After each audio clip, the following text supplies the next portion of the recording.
신앙생활을 시작한 지 얼마 안 된 사람들에게 가지고 있는 여러 가지 어려움들이 있습니다. 저는 그 중에 하나가 바로 이 11조의 문제이지 않을까 그런 생각을 하게 됩니다.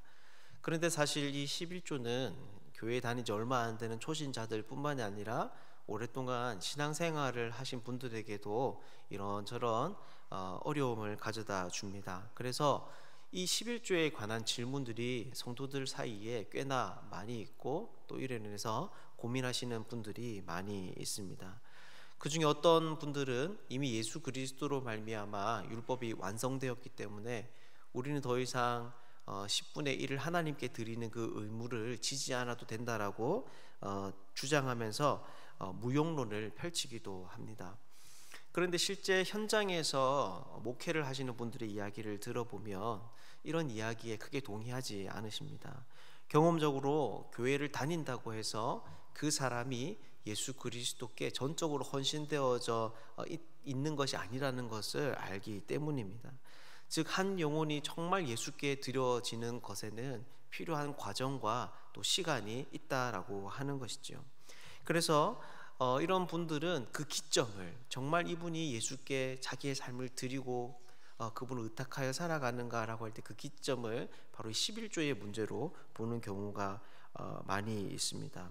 왜냐하면 이 11조를 드리는 것은 인간이 가장 약할 수 있는 물질의 부분에서 하나님의 주인 되심을 인정하는 행위이기 때문입니다. 그렇다면 우리는 이 11조의 문제를 어떻게 이해해야 하는 것일까요? 오늘은 우리에게 주어진 이 본문을 중심으로 해서 이 문제에 대해서 함께 좀 살펴보도록 하겠습니다. 우리가 잘 알다시피 11조는 하나님께서 레위 지파에게 주신 기업입니다. 이스라엘 백성들이 가나안 땅을 점령하고 그 땅을 분배할 때에 12지파의 어엿한 12지파의 하나를 레위 지파는 별도로 자신들의 토지를 하나님으로부터 받지 않았습니다. 대신 요셉의 두 아들인 에브라임과 므낫세가 그 땅을 12지파의 한 사람으로 승격이 되어서 땅을 분배받았던 것이죠. 왜 그렇습니까? 바로 이 레위인들은 특별히 하나님의 이 회막, 성막을 수종드는 일을 했기 때문입니다.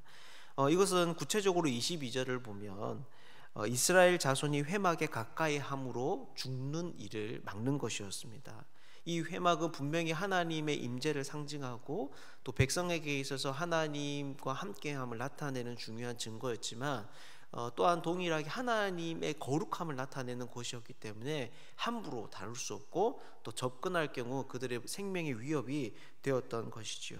그래서 하나님께서 어떻게 하신 것입니까? 바로 레위인들에게는 목축을 해야 되는 별도의 땅을 주시지 않았습니다. 농사를 지을 수 있는 그들에게 토지를 주시지 않고 대신 각 지파 내에 48개의 성읍을 정하시고 이스라엘 백성들로 하여금 11조를 내어서 그것을 그 사람들의 몫으로 삼게 하셨습니다.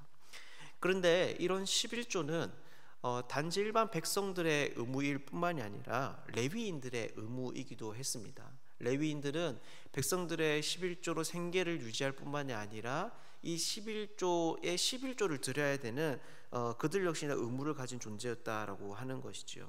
그래서 레위인들 역시나 거제로 10분의 1을 여호와께 드렸습니다. 이때 하나님께서 27절을 보면 내가 너희의 거제물을 즉 11조를 타작마당에서 드리는 곡물과 포도즙 틀에서 드리는 즙같이 여기신다라고 말합니다. 이 두 가지는 그 당시 이스라엘 백성들이 짓는 농사의 소산물에 해당하는 것이었습니다. 그러니까 하나님께서 레위인들이 직접 일하지 않고도 드리는 이 11조를 어떻게 여기시는 겁니까? 일반 백성들이 열심히 피땀 흘려서 하나님 앞에 드리는 그 헌신의 상징으로, 이건 역시나 그들의 회막에서 일하는 이 일 역시나 일반 백성들이 농사를 짓는 그 수고의 가치와 동일한 것으로 하나님께서 받아주신다라는 겁니다. 그런데 이때 좀 특이한 것이 있습니다. 바로 레위인들의 11조는 구별하여 드리는 것으로 오늘 본문에 기록되어 있다는 것입니다. 그래서 29절 32절을 보면 두 번이나 걸쳐서 그 아름다운 것이라고 말하고 있습니다. 이것은 기름지다라고 하는 것을 뜻하는 건데 가장 좋은 것을 선별하여 하나님께 드리는 것을 말합니다. 그리고 29절을 보면 거룩한 것이라고 이것에 대해서 설명하고 있고, 32절은 이렇게 하나님께 좋은 것을 드림으로 레위인들은 죄를 짓지 않게 된다라고 이야기를 합니다. 여러분, 그렇다면 이것이 무슨 말이겠습니까? 제사장들이 드리는 이 11조는 일반 백성들의 성격과 조금 다르게 하나님께 직접적으로 선별하여 드려지는 것이다 라는 것입니다. 하나님께서 이 레위인들의 11조를 받으시는 것이죠. 그래서 31절을 보면 뭐라고 이야기합니까? 너희와 너희 권속이 어디서든지 이것을 먹을 수 있음은 이는 회막에서 일한 너희의 보수임이니라 라고 이야기를 하고 있습니다. 즉 레위인들은 이런 과정을 통해서 하나님으로부터 합법적으로 백성들이 드린 이 11조의 음식들을, 이 물건들을 사용하고 취할 수 있는 허가를 받았다라는 것입니다. 여러분, 그렇다면 결국 오늘 본문에서 말하는 그 당시의 11조는 여러분 어떤 의미가 있는 것일까요? 바로 하나님께서 이스라엘 백성들로 하여금 그 땅에서 허락하신 그 복을, 약속하신 복을 누리는 전제 조건으로 주어진 것입니다. 이 11조로 인해서 이스라엘 백성들은 거룩하신 하나님을 섬기는, 자칫하는 생명을 잃을 수 있는 그 위험으로부터 안전하고 그들의 생명과 복을 누릴 수 있었던 것이죠. 왜냐하면 이렇게 드린 제물들이 결국에는 레위인들을 통해서 하나님 앞에 드려지게 되고, 그리고 이러한 드려짐은 하나님으로부터 레위인들이 그 사역이 안정화될 수 있도록 허락을 받게 되는 겁니다. 그러면 이 허락하에서 레위인들은 다시 먹고 마시며 자신들이 일을 감당하여서 이스라엘 백성들이 하나님 앞에 범죄하여 죽지 않고 그 땅에서 살아갈 수 있도록 돕게 되는 것이죠. 여러분, 그렇다면 이러한 11조가 오늘날 우리와는 어떤 관계가 있을까요? 우리는 이 11조의 문제를 어떻게 바라보아야 될까요?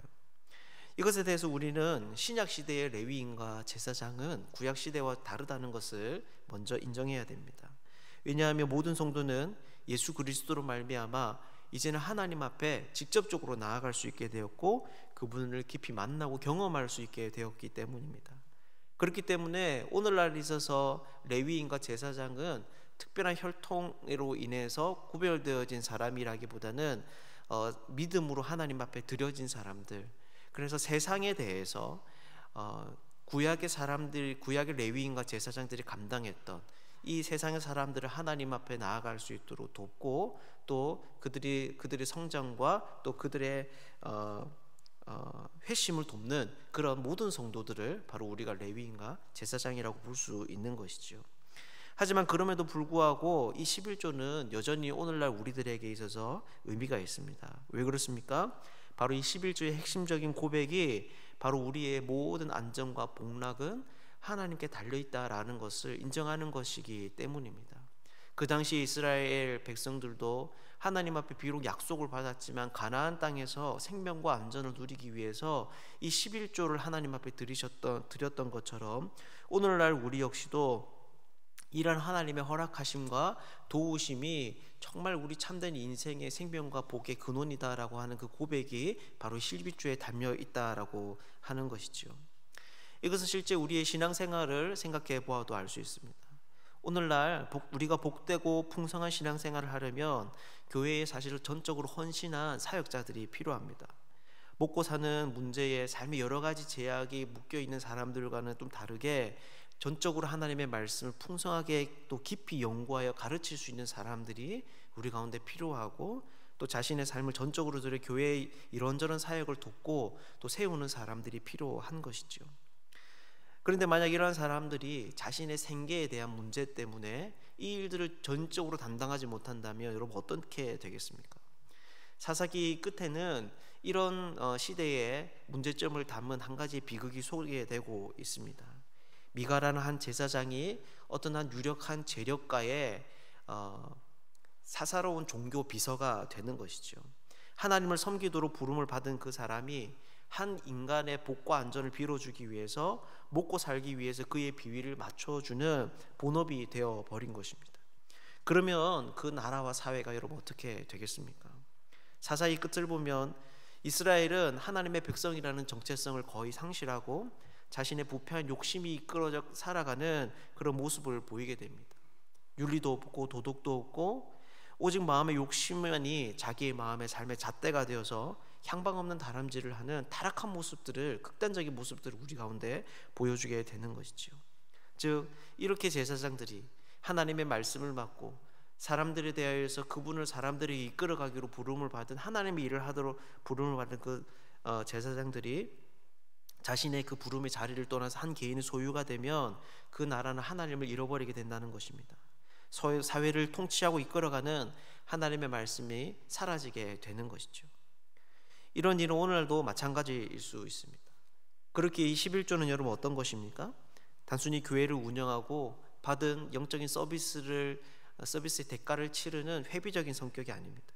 하나님이 우리 삶 속에 계셔야 된다는, 오직 우리의 인생과 복과 안전은 하나님께 달려있다는, 정말 우리의 피땀 흘려 눈물이 담긴 신앙의 고백이 바로 이 11조인 것이죠.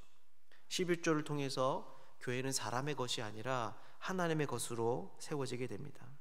이 11조를 통해서 교회는 하나님의 뜻을 따라서 다음 세대를 길러내게 되고 하나님의 말씀에 풍성하고도 깊은 가르침을 얻게 되고 복음을 전하며 또 사람을 세우는 그런 건강한 교회로 세워져 갈 수 있게 되는 것이죠. 우리가 오늘 성경이 가르치는 이 관점대로 우리 믿음으로 이 11조를 이해할 수 있으면 좋겠습니다.